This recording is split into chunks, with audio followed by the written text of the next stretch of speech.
If you've never kept a biodiverse aquarium, it's time. I want you to join me on this journey. I'm going to lay out all of the things that you need to know. In ecology, a niche is not just where an organism lives. It is everything it does, everything it needs, and everything it tolerates. Two organisms cannot share the exact same niche indefinitely. One will eventually outcompete the other. This is called competitive exclusion, and it is the reason biodiversity requires complexity. If you want many species, you need many niches. If you want many niches, you need many habitats.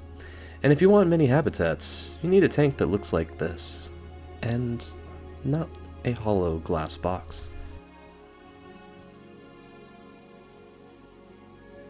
Here we have all the things that you will need to start your aquarium, minus the light, which is still hung up in the background waiting to go. You can spot the shopping list again at the very end. With these basic components, you can build yourself a lasting ecosystem that will be enjoyable for years. I've chosen to use a 20-gallon long. Oftentimes it is someone's very first aquarium, if not a 10-gallon long or something else in the smaller range. And we're going to fill it with life. Plants are the second most important thing besides the tank. They will condition your water. You'll also need to get yourself a heater and some kind of filter. Every object we place in this tank is a potential habitat. A piece of wood is not a decoration. It is a surface for biofilm, a grazing ground for shrimp, a hiding place for copepods, and a substrate for the fungi that begin decomposing it from the moment it enters the water. A rock is a territorial boundary, an anchor point for Java fern, a different pH microenvironment on its shaded underside than its lit surface. Nothing in this well-designed aquarium is merely aesthetic.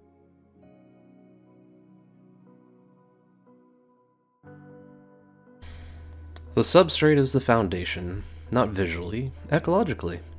What we put down first determines what can live here, and where, and how. We are beginning with a deep layer of organic soil. Not aquarium soil in a bag with a price tag designed to provoke regret, but ordinary, cellulose-rich, low-nitrogen, organic potting soil from a hardware store. The soil's job is not primarily to grow plants, though it will do that too. Its job is to support the most biodiverse community in the entire tank, the substrate microbiome. Billions of bacteria, archaea, fungi, and microfauna will colonize this layer. They will process organic waste, cycle nutrients, and generate carbon dioxide that reaches the plant's roots. The soil is not a planting medium. It is a city, and we are laying the foundations. If you wish to make your soil go further, for longer, you can always use things like root tabs, or even special substrate formulas to hold your soil over for a longer time until the mulm can work down into it. And now, the sand cap. Two purposes. It keeps the soil in place so it does not cloud the water column, and it creates its own distinct habitat. The interstitial zone, between sand grains, where ostracods, copepods, and nematodes will eventually make their homes. The grain size matters. Too fine, and it compacts, cutting off oxygen flow. Too coarse, and the soil migrates through it. Medium-grade sand is the sweet spot. Permeable enough to breathe, dense enough to hold. 1 teaspoon, that's all it takes. A single teaspoon of mud from an established pond or an established aquarium contains enough microbial and meiofaunal biodiversity to inoculate this entire substrate. We're not starting from zero. We're transplanting an existing ecosystem into a new one and giving it room to expand.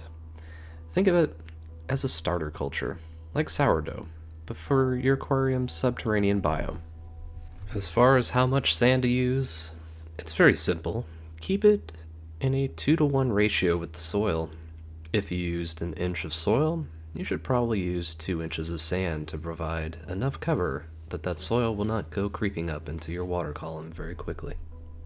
There you have it. 2 layers, 2 ecosystems, one above the other. and the tank has not even been filled with water yet.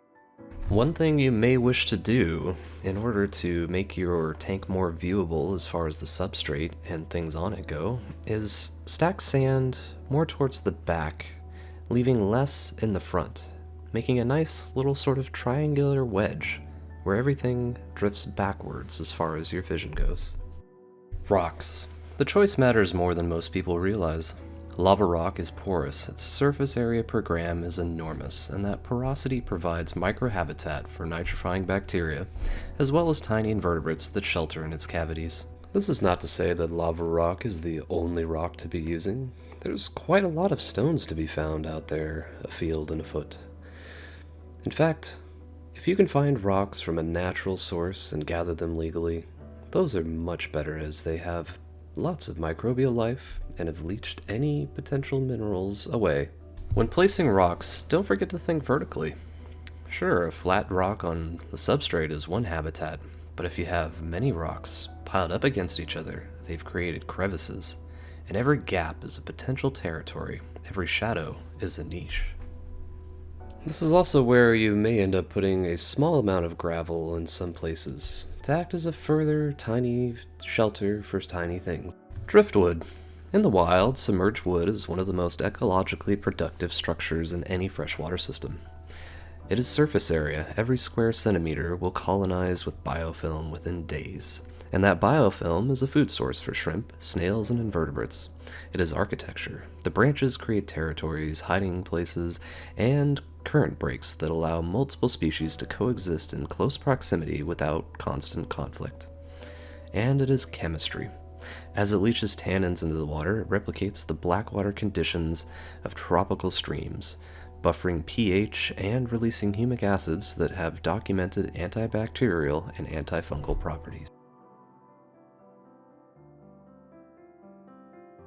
On top of the hardscape, we can attach our rhizome plants. They can usually be tied or glued on. I'm just allowing the roots to do the work here. The Anubias leaf is one of the slowest growing surfaces in the tank, which means its biofilm has time to mature. A month-old Anubias leaf has more complex biofilm ecology than a week-old Rotala shoot. Slow-growing plants grow slow biofilm. Slow biofilm is richer biofilm. The hardscape creates the structure. The plants create the services.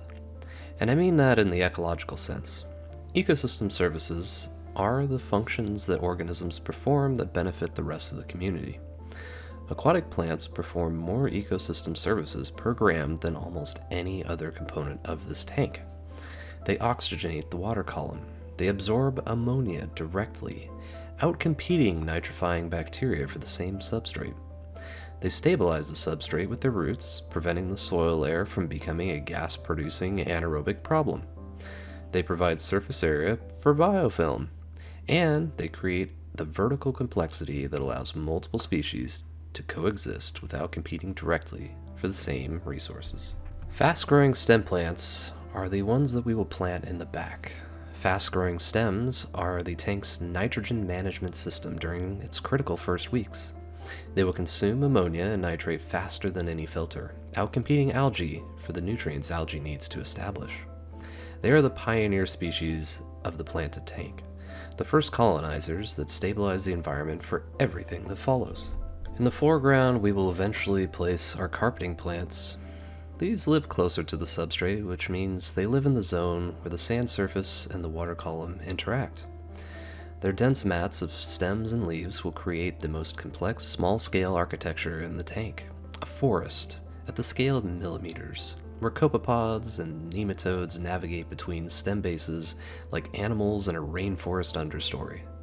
The carpet is not a decorating choice, it is a meiofaunal metropolis. Though you don't see them here, I will finally add floaters to the top of this water column. Don't skip this layer. Floating plants perform a function that no other plant in the tank can. They shade the surface, reducing light penetration and suppress water surface algae. Their dangling roots create a curtain of structure in the upper water column, a zone that most planted tanks leave completely empty.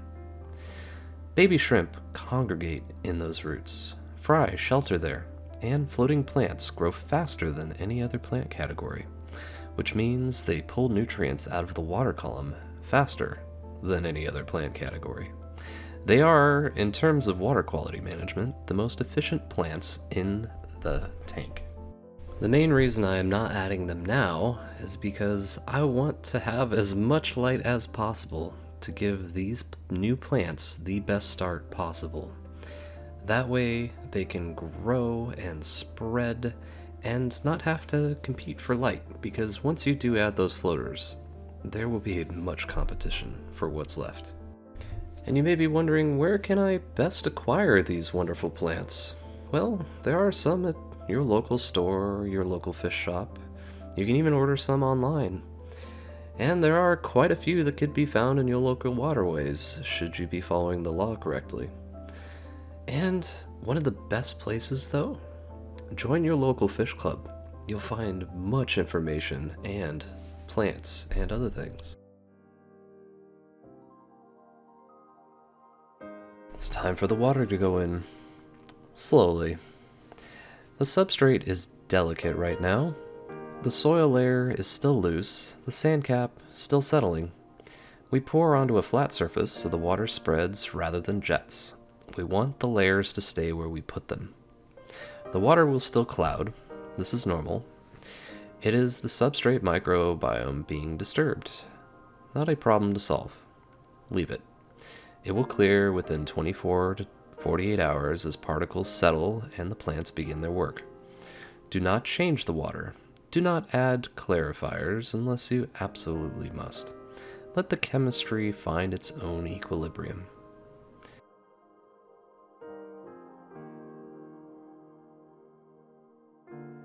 Do be cautious after your filling, as some objects may have shifted during the flight. Feel free to replant these back into the substrate where they belong.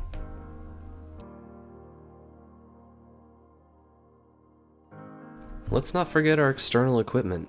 That too must go in.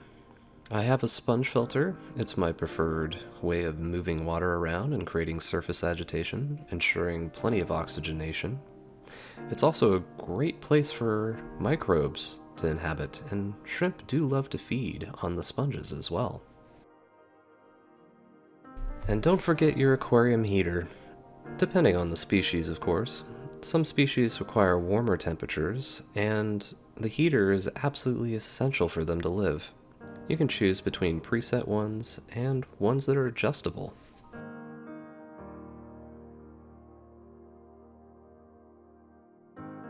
I enjoy the sponge filter for their ease of use. A simple air line is all you need to run, and one pump can actually run many of these. Simply split them off, add valves to equalize pressure, and voila, you have it good. But that's not to say it's the only way. There are many different ways that you can make the agitation needed in your aquarium, such as ones that are making lovely waterfalls, or hang on the backs, or internal. There are also air stones even. This is what I run on my pond outside. But that's also because there is wind to agitate the surface of the water. Some people may even go for canister filters. It depends on how much water you want to move and how fast.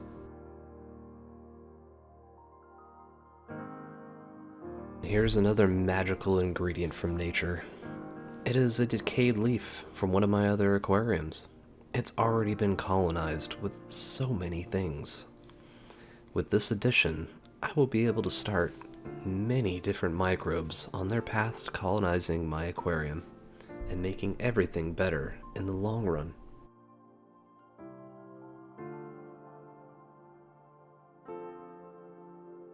While it's not crystal clear, again, it simply needs time, as many things do. This is the part where you patiently sit back and wait. If you have a good filter of any kind, that filter will be accumulating all of these little particles that are drifting in the water, and eventually you will get to that clear point that you desired when you thought of this in your mind.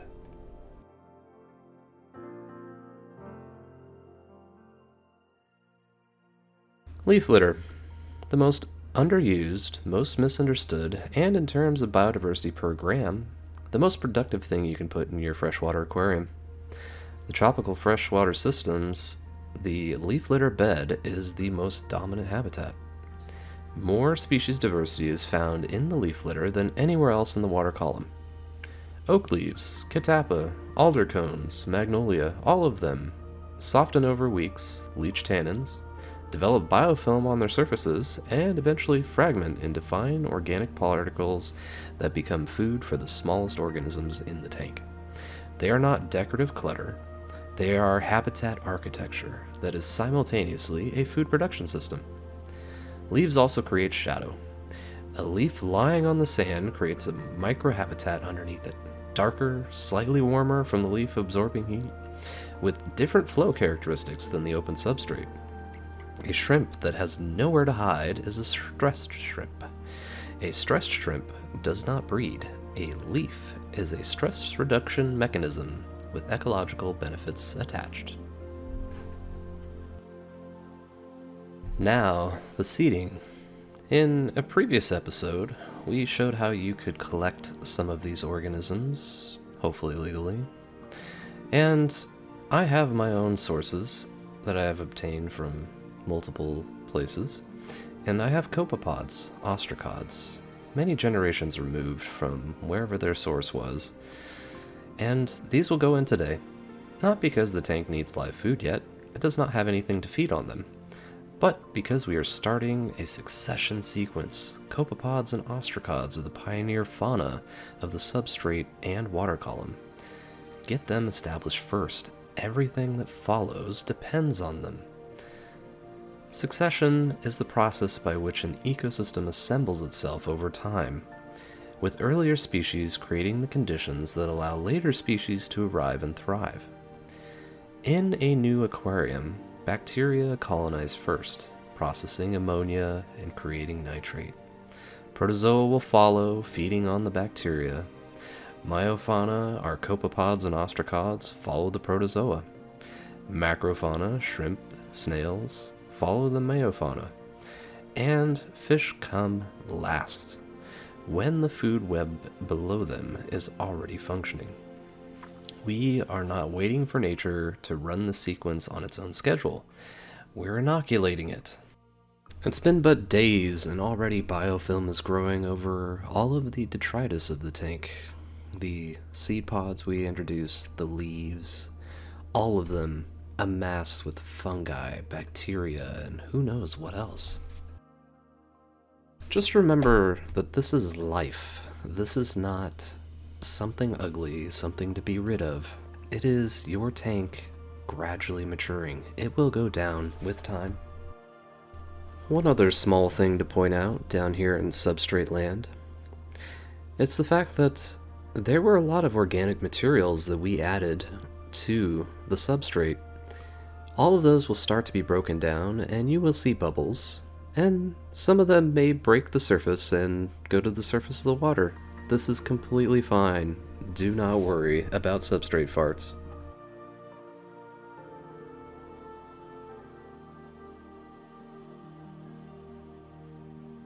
You may have noticed that we were lacking a foreground plant.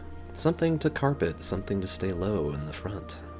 For this purpose, I have brought in Pogostemon. It is my first time using this particular one, and it is a tissue culture. We do need to wash off all that substrate gel, and then after that, it's planting time.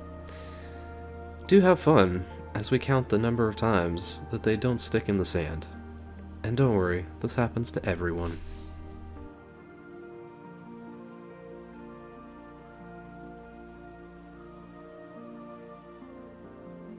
Speaking of using it for the first time, I found that through much trial and error there are some plants that just will not live in the conditions that you are supplying. Whether that be because of the water chemistry being too hard, too soft, not enough of a particular nutrient that it's looking for, who knows? Usually lighting also has to do something with that, so don't worry if some of your plants don't make it. Even in the end, there will be a giant plant war, and some that were established in the beginning may end up dying out later on.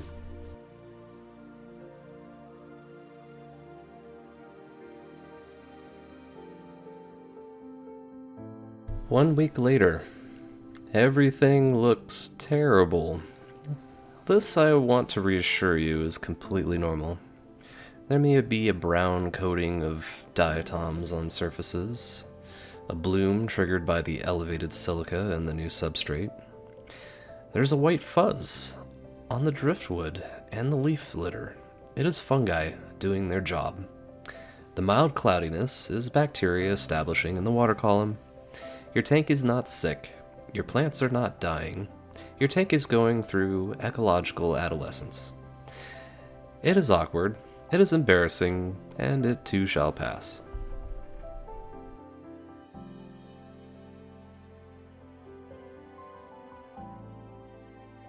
Behold, life. All of our macroinvertebrate friends are now feeling comfortable enough in their new environment that they're out procuring food and exploring, trying to colonize new habitat niches. Ultimately, some of them may not survive in their current capacity, but that's life. Competition is one of the great drivers of the cycle of life. And unfortunately, not everyone can compete. I didn't even knowingly add these limpets. They simply hitchhike along with the plants as I take them from other tanks, because as you'll know, free plants are good plants. They'll fill the role as any snail would, clean your glass, eat up any detritus on the bottom. They're good, encourage them.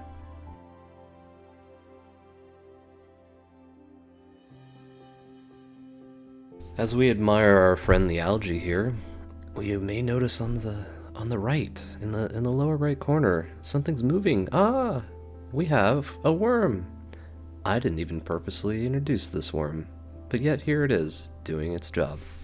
And here's one of those adorable copepods. I'm sorry it's hard to focus on it, because every time I move up from the substrate, the camera wishes to focus to the substrate in the background. But do know that they're doing their job, grazing upon all the tiny little things that we cannot see that are living on all the surfaces.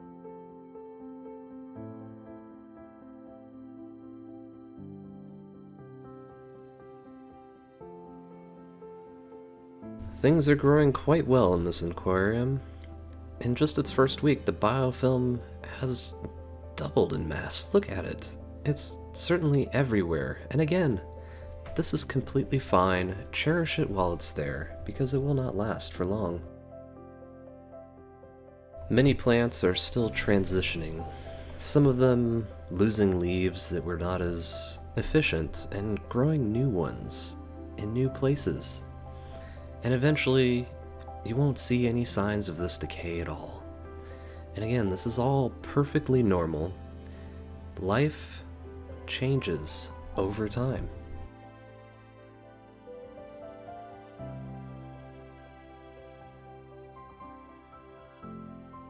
There's even some of our little plant buddies who have ejected themselves. I typically let them float until they grow roots, then put them back down. Look at the edges of these leaves. You can see the small little bits of other organisms that are living on top. They have become colonized. I also do not remove any leaves at this point. They are a food source for the bottom parts of the food web.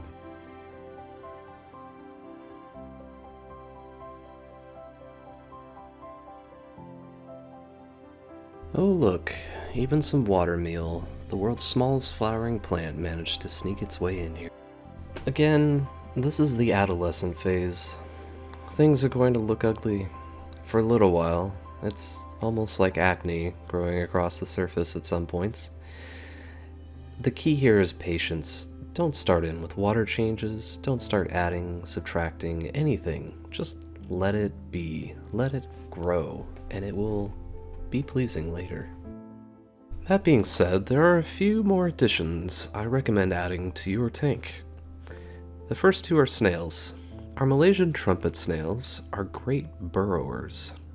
Immediately after adding them in, they went straight into the substrate. They perform a needed service called bioturbation. This will help to mix nutrients between the layers of the sand and eventually the soil, and the mulm that will appear on top of your sand. Let them do their wonderful tractory work as they plow along. Cool thing about these is that they're parthenogenic. It only takes one to make many more copies, which is why in regular glass box aquariums they end up being a pest. But in our aquarium they will not be, because we will make sure not to overfeed our tank. The next type of snail that I love to add, and ones that I've cultivated to be as orange as possible, because I have a great affinity for orange, are the ram's horn snails. A lot of people will see them chewing on all of these dead plants and think that they are the cause of the plants dying. Do not get this confused. The snails are not out to eat your live plants. Most of them will instead be grazing on the surfaces, eating some of that lovely biofilm. Or you can find them on the glass, making sure that you don't have green spot algae. Some of them will even be down in the substrate, doing their job, eating any sorts of leftover food or other detritus that may accumulate down there. And the cool thing about these is that they're hermaphroditic, so any pairing of snails is sure to produce lots more snails.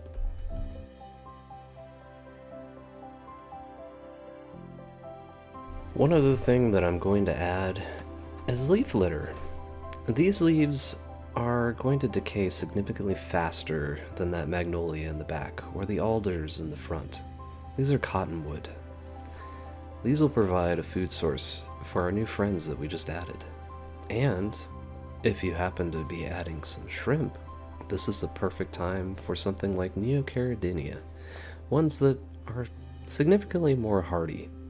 You'll notice that when you start adding these leaves, those little guys will come right over and start grazing on all of the little things that are living on the leaf, the biofilm, the fungi, the bacteria, whatever you may find. Shrimp love leaves. That's not to say that everything else doesn't. They're just the first to get there, and man, do they stay until everything has been picked clean.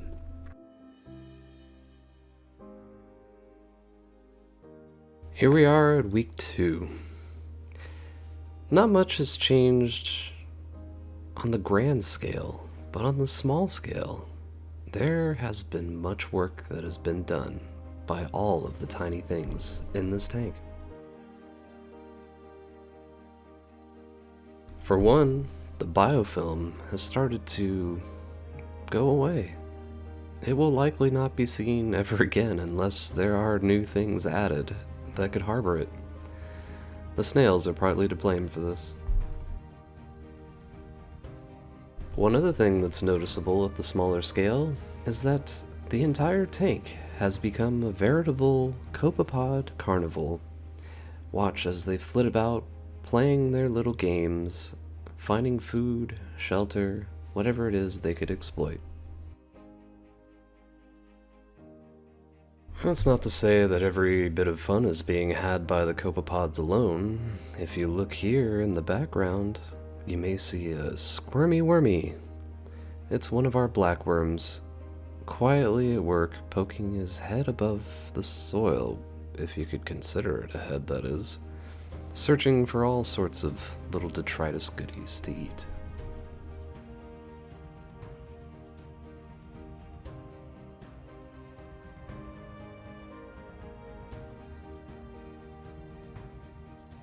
And here we also find the snails hard at work, the little grazing gastropods, sifting through every surface, looking for every little morsel to scrape away with their radulas to eat. They've found it so hospitable that even the Malaysian trumpet snails have started to put out very tiny babies. The plants too have found this to be a hospitable environment and have started shooting out new leaves. Take a look at the contrast between 1 week earlier on our Pogostemon and now 2 weeks after the start of the aquarium. Already plenty of growth. You may have also noticed the slight amber tint to the water. This is perfectly fine and natural. It comes from all of the organic, botanical things that I added to the tank. And in some cases, such as this 40-gallon aquarium, it adds to the aesthetic. Now, if this is not quite to your liking, of course, with time and water changes, you can get back to a nice, clearer water quality, where there is no tinge.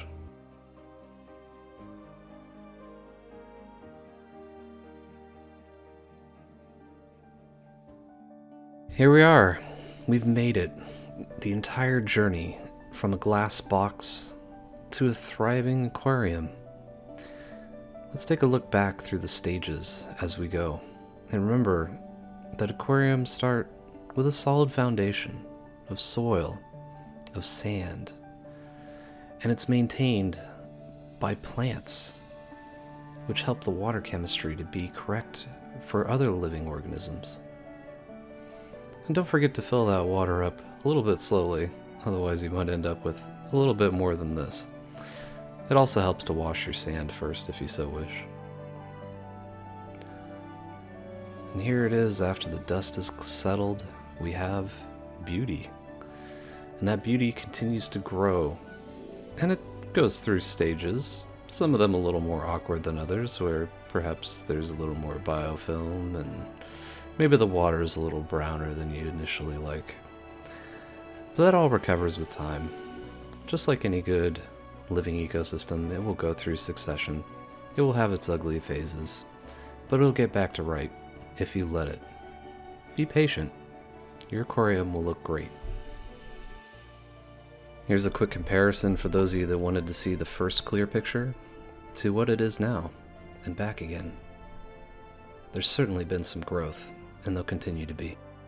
Now at this point, you could think about adding fish. In fact, I will be adding fish. Just days after this video is shot, I will be right on down at my local fish club. I will find something that is new and amazing to try, and I will introduce it to this tank. Along with a whole host of other things too, like shrimp.